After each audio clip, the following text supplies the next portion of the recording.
Nung binayad ko kabayan ka updates, ang sabi sa akin ng pedicab driver, ang taba-taba mo! Ito nang pababayad mo? Kasi nagbintig yung tenga ko kabayan ka update. Sobrang always make decisions that prioritize your inner peace.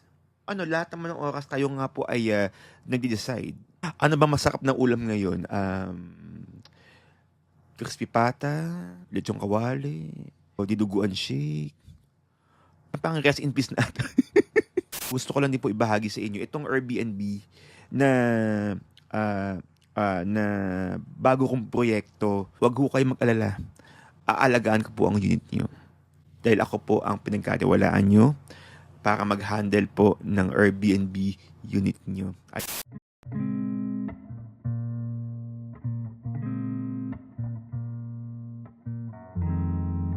Kabayan ka updates, kasalukuyan nyo nga pong napapanood ang bagong-bago and fresh na construction updates ng Mint Residences dyan po mismo sa Chino Rosas, Makati. So tayo nga po ay dumalo dyan last April 15, 2024.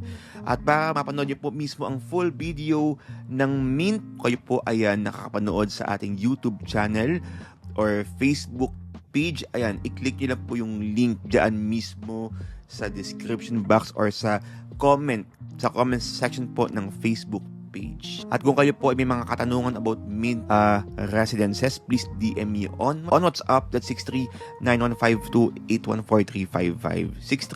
63915281435. Isa pong magandang araw po sa lahat po ng mga kabayan and ka-updates.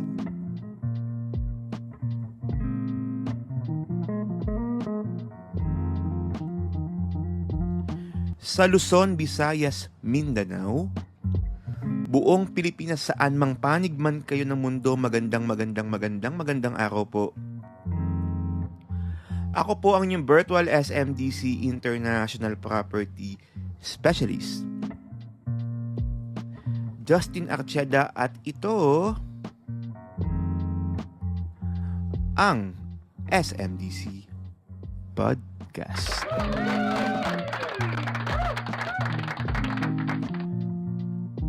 Hello mga kabayan ka-updates, kamusta? Today is April 21, 2024, araw po ng linggo na napakainit naman talaga. Sobra, habang tumatagal talaga kabayan ka-updates, painit na ng painit ang ating panahon.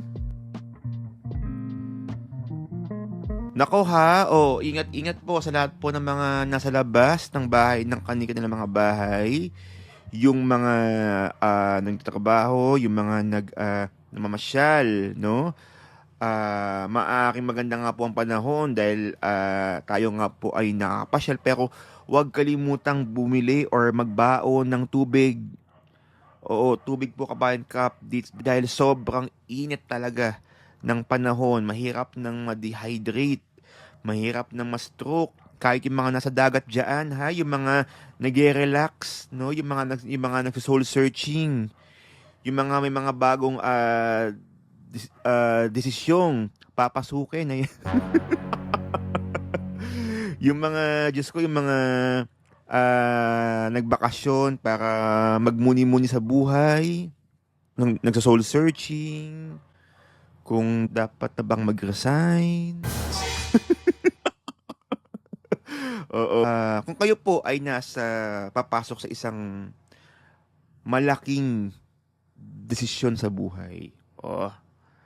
Diba, marami kasing ganyan yung tipong parang kaya umalis, kaya nagbakasyon kasi may papasuking isang malaking uh, desisyon sa buhay. Oo. 'Di ba? So sa lahat po ng mga kabayan ka-updates, nako ha, kung kayo po ay mga nasa punto na kayo po ay nagde-decide or papasok sa isang malaking desisyon, sabi nga po dito sa nabasa ko, always make decisions that prioritize your inner peace. Ha? Oh, always make decisions that prioritize your inner peace. Oo. So, kung halimbawa, no, kabayan ka updates, halimbawa, 'di ba, lahat naman ng oras tayo nga po ay nagde-decide. O, aalis ba ako o hindi? Maliligo ba ako o hindi? Ano ba masarap na ulam ngayon? Crispy pata, ah, lechong kawali, o diduguan shake. Parang rest in peace na ata. Oo, hindi ko magkakabayan ka updates. Lahat naman tayo ay may mga desisyon sa buhay. Pero importante raw talaga kabayan ka updates na kailangan pag tayo po ay pipili ng isang pintuang papasukan or papasukin, kailangan i-consider nga po natin kung saan tayo at peace. Kung saan tayo may peace sa heart natin, no? Kasi sa daming mga pintuang or mga choices in life na ating pinipili, 'di ba? Sa bawat pintuan na yan, may ano yan eh, parang may dalawang mukha ng pwede mangyari. Pwedeng maganda, pwedeng pangit. 'Di ba? Pero kasi ayon po sa pag-aaral, nakalimutan ko lang kung sino nag-aral na 'to. Nabasa ko lang sa isang article na parang kapag kayo daw po ay pipili ng isang desisyon sa buhay, kailangan ramdam mo yung peace. Yung peace sa heart mo, sa mind mo. Ito na lang kabayan ka updates, no? Parang ma-share ko lang, no? Ang tagal ko na pong consultant sa isang developer. Okay? Ang tagal na sobra, no? And magpapakatotoo po ko sa inyo. Kasi talagang sa podcast ko nga po, parang wala akong tinatago, no? Parang pinangako ko nga po sa sarili ko na magiging totoo ako sa mga sinasabi ko. Noong I think mga 2014, 10 years ago. Uy, 10 years ago na pala. Oo, 10 years ago. Um, Kasagsagan po ng ating sobrang peak talaga ng career natin, ng trabaho natin. Ayoko na akong pangalanan pa yung developer na ito. Oo. Ito po kabayan ka, Pizza. Kakwento ko lang muna. Um, Kasi nagko-commit po ako noon. Ayoko sabihin lugar, baka malaman nila kung saan yung developer na to. No? Pero nagko-commit po ako noon. And para po makapunta mismo doon sa opisina, kailangan mong sumakay ng pedicab. Hindi naman kasi, ano yan kabayan captains, hindi naman kasi yun parang along the road. Teka lang, baka pili ko na mahulaan nila. Yung opisina po nila ay parang hindi po nasa CBD or Central Business District. So, maliit lang siya pero higante ang kumpanyang ito.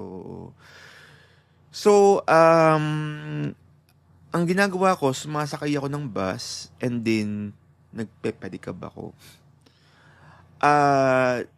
Pagkasakay ko ng pedicab, may choice kasi yung driver kung gusto niyang maghanap ng kasabay. I mean, kung special na ba or dire-diretso na. Pero ako kasi ginagawa ko, wala na akong katabi, parang bayaran ko na. Sa pagkakaalala ko kabayan ka updates, ang bayad ko nung time na yun, I think mga 12 pesos, kung di po ako nagkakamali, mga 12 pesos po. Papunta po doon sa aming opisina. No? So, since dalawa po iyon, parang 24 na, 24 pesos. Ayan. Eh di, pagkababa ko, parang binayad ko 24 pesos. Kasi nga, yun ang tamang bayad mismo. Dalawang tao. Kumbaga parang nagbayad ng isang tao. Kasi nga, special, di ba? Nung binayad ko kabayan ka update, ang sabi sa akin ng pedicab driver, ang taba-taba mo? Ito nang ibabayad mo? Ang taba-taba mo? Ito nang ibabayad mo? Ganyan ako. Nagbintig yung tenga ko kabayan ka update. Siguro napatulala ako sa kanya mga 3 seconds. Tapos kumuha ako ng 50. Sorry talaga. Pero matagal na naman to, no? Kumuha ako ng 50. Binato ko sa kanya talaga. Binato ko talaga sa pagmumukha talaga niya kabayan ka updates. Ayan, dagdag ko. Ganyan. Parang sabi ko, grabe. Parang Hindi ko alam kung nangyayari ako, pero kasalanan ko bang tumaba ako? Well, um, parang reminder din sa sarili ko, pero parang yung ganun kasi, yung tamang siguro may tamang pagkakataon para sabihan ka mataba, no? Para alam mo, taba mo na magpapayat yan. Pero ito talaga parang, ito lang, ibabayad mo, taba-taba mo, parang ganun. Parang sa akin, parang, ouch, ang sakit masyado. Oo, pwede namang sinabi na lang ng parang, boss, baka naman. Medyo maaano ko pa yun, pero yung pagalit talaga. So, ginawa ko, biyat ako yung 50 sa kanya. So, parang overall na bayad ko 74 pesos. Diretso sa opisina na napasukan ko. Ang pabol pa nga niya, yun yung 50. Sabi ko, hindi boss, iyon na. Saksak mo sa baga.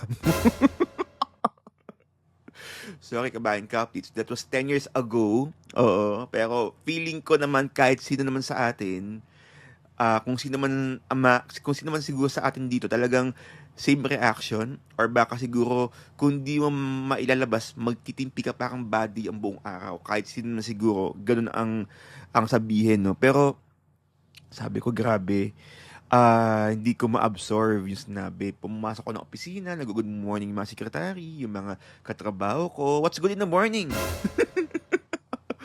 Wala maganda sa umagang to. Alam niyo kabayan ka-updates, after that, napag-isip-isip ko na,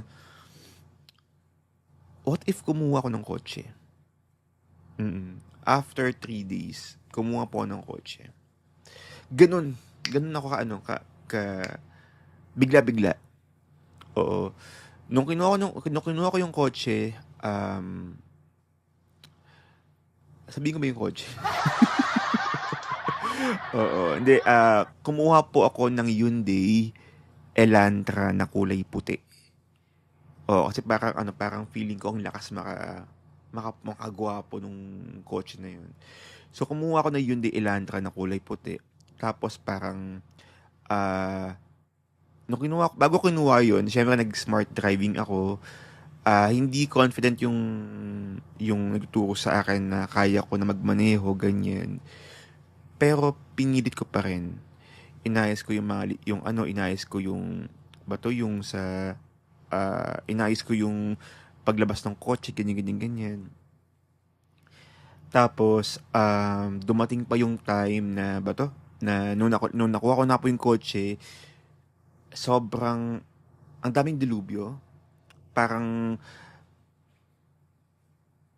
unang pag-park ko pa lang doon sa gate namin, natamaan agad yung sa bandang gutter. Tapos sa daw pala kabayan ka-updates, parang dumating pa yung time na, noong unang mga buwan, kaya ko yung monthly. Ang monthly ko that time mga 19,200. Tapos, may mga times na nagkaako na ng due. And then, nangyari kabayan ka-updates, hindi ko na kaya nang bayaran yung kotse. Dahil po sa noong time na yun, medyo hindi ako ganun ka-productive, parang may sense of rebellion ako. Bata pa ako nung kabahan ka-update. So parang medyo parang hindi ko na maintain yung kotse. Parang hindi ako marunong, hindi ako naging mabuting tagapangalaga ng mga bagay na binigay sa atin ng Lord, yung mga pumapasok na receivables, parang wala. Ang daming kong mga sumunod na mga pangyayari, mga minor lang naman na kaya nagkaroon ng gasgas. Ang dami talaga kabahan ka-updates, no? Binili ko po yung kotse mismo sa kasa, no?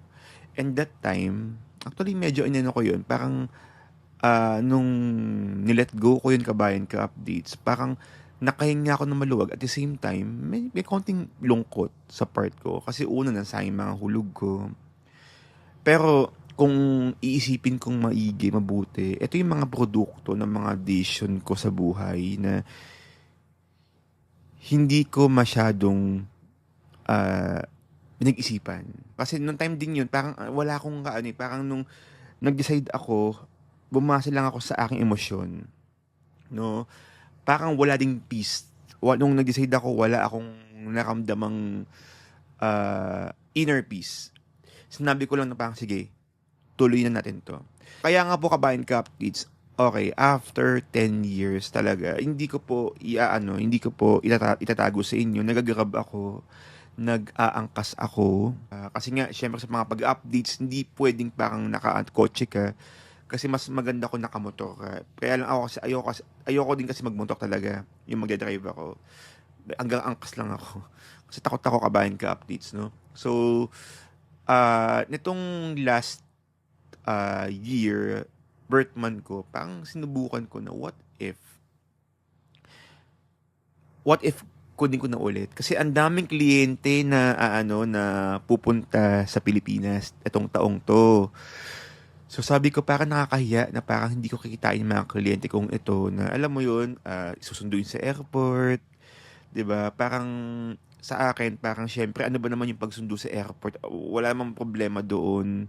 Para sa akin parang pinagkatiwalaan niyo bilang consultant kahit outside ano pa yan, gusto ko kayo makilala ng lubos, ganyan. So, what if kung kumuha na nga po ulit ako. Oo. So, nung kumuha na po ulit ako kakabahan ka updates, parang parang sinubukan ko lang muna o pa-approve lang muna ako. Kasi inisip ko baka matrace ulit ng bangko na nagbalik ako ng kotse. Ganun daw kasi yun kapag nagbalik ka ng kotse, parang may possibility na blacklisted ka na sa mga auto loan, ganyan. So, nung pumunta ako nung nakipag-usap ako sa isang mall, ayan, sa isang mall, sa ahente, ganyan, sabi ko, ganito ha, may ganito akong history, ganyan, ganyan, ganyan. Sabi, sige sir, tingnan natin. And then yun nga, kabayan ka updates, parang, ang smooth ang smooth po talaga. Oo, so parang sabi ko, pag na-approve, tuloy. Oh, yung down payment, dating ditong down payments, nabawasan pa, mas maganda. Naging okay naman lahat ng papeles, lisensya, yung parking, nahirapan ako nung una, pero nag-provide din naman ang Lord ng magandang slot, no? So, very smooth, no? To the point na parang sabi ko nga, ultimo yung mga babayaran sa mga monthly, parang iba, kumpara sa dati, no? So, yun nga kabayan ka updates, parang kaya nga nung ko yung kotse, nung ginuko nga yung kotse, this time, ang pagkakaiba ng kabayan ka updates, nung una, dumepende ako sa emosyon ko. Sige, go lang ng go, ganyan. Pero this time, parang may peace na ako, ready na akong kunin. Kasi nga, at peace ako, wala akong paproblemahin na. Oo, parang iba lang yung pakiramdam. Tsaka, nung pagpasok ko nga po sa kotse na ito, ang pangalan pala ng kotse is Blessing, no? Blessing yung pangalan ng kotse. Si Expander. Parang ang luwag sa pakiramdam kumpara doon sa una ko nakuhang kotse. So ba't ko nga ba kinukuwento ito kabayan ka updates, no? Kinukuwento ko ito kasi gusto ko pong mai-share sa inyo that in every decision sa buhay, kailangan talaga nating i-weigh in, okay? Parang timbangin. Tapos, kung medyo nahihirapan, dapat hanapin kung saan ka at peace. Kung saan alam mong sigurado ka sa pupuntahan mo.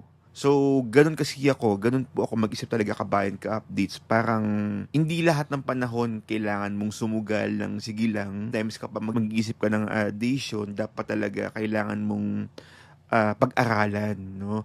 May nakapagsabi sa akin na kaibigan ko kapag ikaw daw ay nag-iisip ng decision mo sa buhay, kung sigurado ka na, ipanalangin mo. Pero kung mas sigurado ka na, mas ipanalangin mo pa. Kasi yun nga, sa dami ng pintuan na papasukin mo kabayan ka updates, may sadyaan na pwedeng magpabago ng buhay mo. It's either maganda or hindi maganda. Pero ako kabayan ka updates, no? Ako, whatever situation you are in right now, kung ano man yung mga, kung ikaw man ay nasa proseso na nag-iisip ka ng desisyon sa buhay, ayan, pag-aralan maigi. At ang importante, kailangan andoon yung inner peace.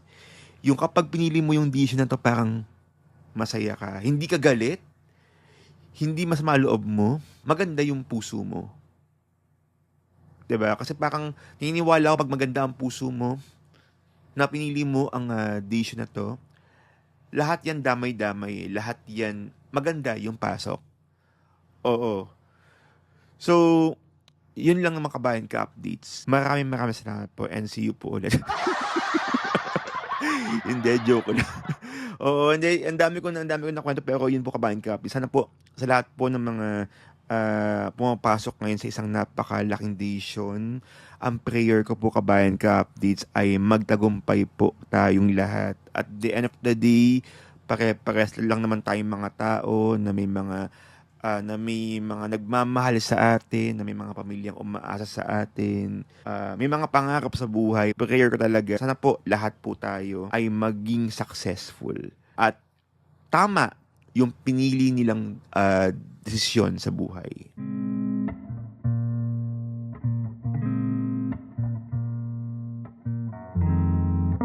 No, kabayan ka updates, gusto ko nga pala munang gusto ko din palang sabihin sa inyo kabayan ka updates, no. Sa ating pangalawang yugto ng ating pag-uusap, gusto ko lang din po ibahagi sa inyo itong Airbnb na bago kong proyekto dito sa SMDC mismo. Marami tayong mga kliyente na gustong pasukan ng Airbnb business, gustong pagkakitaan ng mga units nila, pero hindi nila alam kung paano. As international senior property specialist, gusto ko mismo i-extend yung tulong para sa ating mga kliyente. Kasi yun nga, most of my clients talaga nasa ibang bansa. Parang bibihira lang talaga sa Pilipinas. Sobrang bihira lang talaga. Actually, hindi sa pagbubuhat ng bangko, no? O lang ng sariling bangko. Based po sa ating analytics, yung mga nakikinig sa atin dito, majority po mga nasa US, Canada, ayan, Japan, tas Singapore. Yan yung mga top 5 natin bukod sa Pilipinas. Hindi ko lang alam ba't sa Pilipinas parang feeling ko mga kapanalig ko yung mga nakikinig sa akin, yung mga katrabaho ko. So, nakakatuwang isipin. Yung 4 na yan, may mga kliyente po ako dyan. And talagang, dyan ho nang gagaling yung aking mga clients na nakikilala. Kaya nga lang, syempre, parang okay. Ang problema kasi kabayan ka updates, papaano ko papa-Airbnb yung property ko kung wala naman ako sa Pilipinas. So, yun nga po, ilang taon na nakakalipas, may isa akong kliyente na ganun ang concern. No? Sila po ay mula po mismo sa Belgium. Ayan, at talagang sabi ko nga, parang, sige, tutulungan ko po kayo. Kinuha nila yung property pre-selling pa lang hanggang sa dumating yung time na nag-turnover nga po yung property. So, parang binihisan po namin yung unit. Ayan, na turnover sa kanila. Binihisan yung unit. Gumawa ng plano, gumawa ng team, kung ano yung magiging team ng unit. Abangan niyo po yung aking vlog, no? Yung aking condo tour. Ayan, ng first Airbnb project natin under Justin Archeda. SMDC. Abangan niyo po iyan, yung ating condo tour. No? Pero ito yung mga litrato po ng ilan sa ating mga picture, ayan, ng mga unit ng unit na yan sa Henica Suite. Okay? So, to be honest with you, kabayan ka updates, talagang ang dream ko nga sa unit na to, parang sabi ko, kasi wala silang alam kung ano magandang design. So, ako yung nag-decide lahat po ng mga na nakikita nyo mismo dyan mismo sa inyong mga screen. With the help of ID, Sir Paul, ako nga po ay nag-decide talaga na magiging plano nung unit na yan. Kasi naniniwala talaga ako na importante talaga na naka-interior ang property mo. So sabi ko nga sa mga kliyente ko na dapat talaga isa ito sa mga paghandaan natin na kailangan talaga bonggahan na natin. Kasi parang iisipin mo, babalik din naman sa inyo yung kinita. Ay yung nagastos mo. Oo, so everyone loves gold, no? Kaya parang sabi ko, magandang kombinasyon yung white and gold. Family suite B po ito, nasa gitna po yung kwarto at isang padiretso. No? So sabi ko nga parang gusto ko mangyari open yung kwarto para maaliwalas, tignan, ganyan. Tapos combination nga po siya ng white and gold. Yun yung mga gusto ko mangyari talaga. Na kung saan na susunod naman ng ating client. And syempre, parang sabi ko din, gusto ko ng mailaw. Kasi, ewan ko, importante kasi yung ilaw. No? May mga ibang mga hotel na parang dim lang. nakakasosyal. Pero ako kasi parang siguro based siguro sa personality ko na masayahin akong tao. Gusto kong mailaw talaga. Oo, yung may mga iba tayong mga malls, ayokong pangalanan po, no? If you will notice po, yung ating mga department store, sa mga SM, sobrang ganda. Dahil nga, ang iilaw. Sobrang, parang iba yung vibe niya. Parang sobrang lively kasi nga may ilaw sila. May mga nakita ko mga ibang mga department store na parang throwback. Sorry hindi ko pinapangalanan yung mga ibang depth store nito pero sana ma-improve, no? Pero may mga ibang depth store, basta pag SM Mall yan, mailaw yan. Iba yung ilawan nila diyan. Sa Fame Residences, gusto ko mailaw din yung unit na yan. By the way, yun nga po kabayan ka-update. Sa Fame po yung ating unit na yan. No? Yung first Airbnb project natin na yan. And sobrang excited po ako dahil yun nga po, ito po yung kauna-unahang Airbnb unit na nahahawakan po ng inyong lingkod. Bilang pangako po sa lahat po ng mga kliyente kumuha nga po sa atin, parang ako nga po ay mag-handle na ng Airbnb. Before kasi, ang ginagawa ko, yung mga nag-Airbnb, yung mga unit na may mga Airbnb, nagkapa-Airbnb, nagpo-provide lang ako ng tenant or ng guest. Halimbawa, may kakilala ako na uuwi ng Pilipinas, ganyan. So, binibigay ko nga po yung contact. But this time, parang plano ko na nga po magsimula ng isang leasing company. Pero hindi pa siguro ngayon. Kumbaga parang inaaral pa natin, no, kabayan kapits. Hindi ko sinasabi marunong na ako, pero ang importante pa rin, ang importante lang naman at the end of the day ay papaano nga ba mabibigyan ng magandang success story ang mga kliyente. At idodokumento po natin yan dito po sa ating mga vlog or sa ating channel kung magkano po ang kinita mismo ng first month ng unit na ito under our management. Ayoko makapagsabayan sa mga higanting mga leasing company, no? Pero ako kasi naniniwala ako na hindi kasi po pwede na isang leasing company lang talaga ang meron tayo. Kailangan talaga marami, no? Kailangan talaga marami dahil kailangan talaga na magtulungan kasi nga ang dami rin naman mga listings, ayan, or mga units, ayan. Kaya nga may mga SMDC Good Stays, ayan. Sobrang kailangan natin ng mga ganung mga leasing company. Kaya yun po kabayan ka-updates, abangan niyo po yung aking vlog na yan. Etong sa Fame Residences. Ito ko kayo ipasyal sa Fame Residences. Oo. And then kung kayo po ay uuwi ng Pilipinas, gusto niyo mag-staycation, dumadaan sa isang napakalaking desisyon. Nako, mag-book na po kayo. Mag-book na kayo kabayan ka-updates. Malay nyo, 'di ba? Maging instrumento yung Fame itong Henica Suite para makapag-isip kayo ng maluwag, 'di ba? At saka syempre sa lahat po ng mga kabayan ka-updates natin na may planong kumuha ng property para gawing Airbnb, allow me to help you kabayan ka-updates, no? Allow me to help you para magkaroon po kayo ng success story sa SMDC project. Ayan. Dahil syempre kabayan ka-updates, ang tagumpay nyo ay tagumpay ko rin. Kaya kailangan ko talagang pagtagumpayan kayo. Syempre kailangan talaga magkaroon tayo ng mga good testimony, good reviews, diba? Dahil syempre, parang hindi lang tayo pwedeng nasa ganito lang tayo, no? Parang ganitong nasa in-house lang tayo. Parang kung kinakailangan mag-extend ng tulong, i-extend natin. Kay Miss Rose at kay Sir Hendrik na hindi ko po alam kung nakikinig po sila ngayon, no? Sila po ang mga kliyente ko sa Fame. Diyan po mismo sa Belgium. Nako ha, maraming salamat po sa inyong pagtitiwala po sa akin, Miss Rose and Sir Hendrik. Wag ho kayo mag-alala. Aalagaan ko po ang unit nyo. Dahil ako po ang pinagkatiwalaan nyo para mag-handle po ng Airbnb unit nyo. Ayan, maraming salamat po.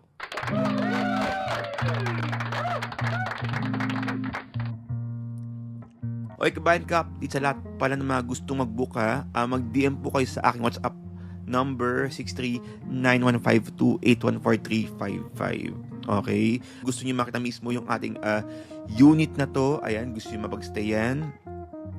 Gusto niyo mag-stay sa Fame. Nako, i-DM niyo na po ako. Sobrang mura po ng ating daily rate dyan. Yamang kayo po yung mga nasa unang listahan ng mga magbubook. Ayan. And syempre, abangan nyo po ang aking vlog. Ayan, dyan po sa Fame Residences mismo, yung ating condo tour. Abangan nyo po iyan. Sobrang excited ako i-detalye yung lahat ng mga meron dyan sa unit na yan. And, pero baka this Sunday, on Monday, ayan, ng 11 p.m., mag-upload muna ako ng walkthrough ng Fame Residences. O, parang ano yun, parang walkthrough siya. So, yung camera po, umiikot lang mismo sa loob ng Fame. Ano bang itsura ng loob ng Fame Mall? Ano yung itsura ng amenity area? Hanggang doon lang po tayo. Abangan niyo po iyan. Iyan po yung ating mga raw video. Diyan po mismo sa Fame. Abangan niyo po yan, kabayan ka updates. And ano ba? And again, sa lahat po ng mga kabayan ka updates na gustong malaman paano nga ba magkaroon ng Airbnb or gusto magsimula ng Airbnb, ayan, kabayan ka, please, Airbnb business, okay, please DM me on WhatsApp, that's 63915281435. 63915281435. And syempre pala, kabayan kaptis, no, parang yamang Airbnb pinag-uusapan natin. Kung hindi niyo pa napapanood yung last podcast natin, ito po yung may kinalaman sa paano yumaman sa real estate investment o real estate property. Panoorin niyo po yan. Sobrang marami kayong ang tututunan po dyan sa podcast na yan. Habang kayo po ay nagmamaneho, kumakain sa labas, nagpapahinga or bumabiyahe pa uwi or papasok ng trabaho, pakinggan niyo po yung ating podcast na yan. Available po yan sa Apple Podcast, YouTube Music, ayan, and Facebook page, ayan. Kung ayaw niyo na may mga ads, ayan, mag-Apple Podcast kayo or Spotify, okay, or YouTube Music. Hanapin niyo po Justin Archeda-SMDC podcast. Meron diyan parang nakalagay na paano, parang ano nga ba yung ano ko, nakalimutan ko bigla. Oo, parang ang title po ng ating episode na yan ay paano ba yumaman sa real estate plus usapang flipping. Click nyo po iyan. Siguro para madali na lang ang live, i-click nyo lang po kung kayo po ay nasa YouTube channel or YouTube, i-click nyo lang po yung link sa description box, or di naman kaya sa Facebook page, i-click po yung link sa comment section. Tapos sa Apple Podcast, YouTube Music, and Spotify, hanapan nyo lang po yung paano ba yumaman sa real estate. Nako, ang dami kong na-share po dyan para sa inyo. Sapat na ba ang isang property para magkaroon ng success story sa real estate, para yumaman sa real estate? Panoorin nyo po yan. Okay mga kabayan and ka-updates nga pala ha. Sa mga hindi pa po nakapag-subscribe sa aking YouTube channel, Road to 2K na po tayo, kabayan ka updates. Please subscribe to my YouTube channel and hit the notification bell para mas unang hukay na update sa ating mga videos, podcast, and construction updates ng SMDC. And follow nyo rin po ako sa aking Apple Podcast and Spotify. Follow nyo rin po ako dyan, okay? Para kayo pong unang-unang nakakaalam kapag may mga na-upload tayo ng mga bagong episodes ng ating podcast. No, kabayan ka, please, ang dami ko na nga po nasabi. Maraming salamat po sa inyong pakikinig mula simula hanggang dulo.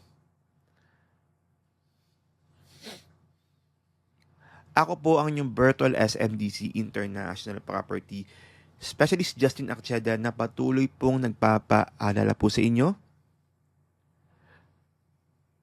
Kabayan ka update, sabay-sabay po tayong lumipad, umangat at mangarap.